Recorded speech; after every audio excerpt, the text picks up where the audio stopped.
اسی طرح ليلۃ القدر کے بارے میں چند باتیں کروں کیونکہ آج سے طاق رات شروع ہو رہی ہے.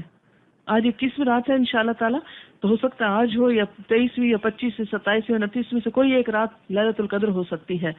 نبی صلی اللہ علیہ وسلم نے فرمایا من قام رمضان ایمانا واحتسابا غفر له ما تقدم من ذنبه، اور من قام لیلۃ القدر ایمانا واحتسابا غفر له ما تقدم من ذنبه. تو اصل عبادت کیا ہے؟ جس نے ایمان اور ثواب کی نیت سے قیام کیا اس کے پچھلے سارے گناہ معاف ہو جاتے ہیں. تو اس میں اصل چیز ہے نوافل پڑھنا، قیام کرنا، لیکن اس کے علاوہ کوئی اور ذکر، وظیفہ، قرآن ترجمے سے پڑھنا یا کوئی اور چیز جو بھی نیکی کا کام ہو وہ آپ کر سکتے ہیں. ليلۃ القدر کی سعادت سے محروم رہنے والا بہت بد نصیب ہے. حضرت انس بن مالک سے روایت ہے کہ رمضان آیا تو نبی صلی اللہ علیہ وسلم نے فرمایا یہ جو مہینہ تم پر آیا اس میں ایک ایسی رات ہے 1000 مہینوں سے بہتر، جو اس کی سعادت سے محروم رہا وہ ہر بھلائی سے محروم رہا. فرمایا ليلۃ القدر کی سعادت سے صرف بد نصیب ہی محروم کیا جاتا ہے کہ وہ اس دن کوئی نیکی نہیں کرتا. ليلۃ القدر رمضان کے آخری عشرے کی طاق راتوں میں تلاش کرنی چاہیے. نبی صلی اللہ علیہ وسلم نے فرمایا رمضان کے آخری عشرے کی طاق راتوں میں ليلۃ القدر تلاش کرو، اور ان دنوں میں آخری عشرے میں ویسے بھی عبادت زیادہ کرنی چاہیے اور اپنے اہل و عیال کو بھی اس کی تلقین کرنی چاہیے. حضرت عائشہ فرماتی ہے کہ نبی صلی اللہ علیہ وسلم رمضان کے آخری عشرے میں باقی دنوں کی نسبت عبادت میں بہت زیادہ کوشش کرتے تھے، بہت تھکتے تھے اس میں. حضرت عائشہ فرماتی ہے کہ جب رمضان کے آخری 10 دن شروع ہوتے تو نبی صلی اللہ علیہ وسلم عبادت کے لیے کمر بستہ ہوتے، راتوں کو جاگتے اور اپنے اہل و عیال کو بھی جگاتے. پوری رات جاگنا ضروری نہیں ہے، تھوڑی سی رات بھی، یعنی آدھی رات یا نصفہ او انقص منہ او زد علیہ، جو آپ چاہیں کر لیں.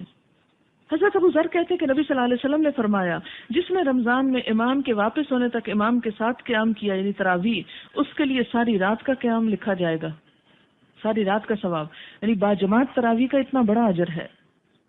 حضرت عثمان بن عفان کہتے ہیں میں نے نبی صلی اللہ علیہ وسلم کو فرماتے ہوئے سنا جس نے عشاء کی نماز باجماعت ادا کی اس نے گویا نصف رات قیام کیا، جس نے نماز عشاء باجماعت ادا کرنے کے بعد صبح کی نماز بھی باجماعت ادا کی اس نے گویا ساری رات قیام کیا.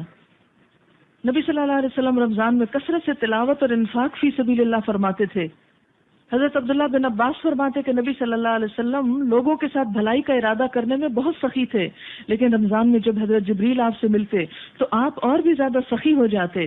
رمضان میں حضرت جبریل ہر رات آپ سے ملتے، نبی صلی اللہ علیہ وسلم رمضان گزرنے تک انہیں قرآن مجید سناتے. اسی لیے ہر حافظ کو چاہیے کہ وہ رمضان میں کسی نہ کسی کو ضرور سنائے.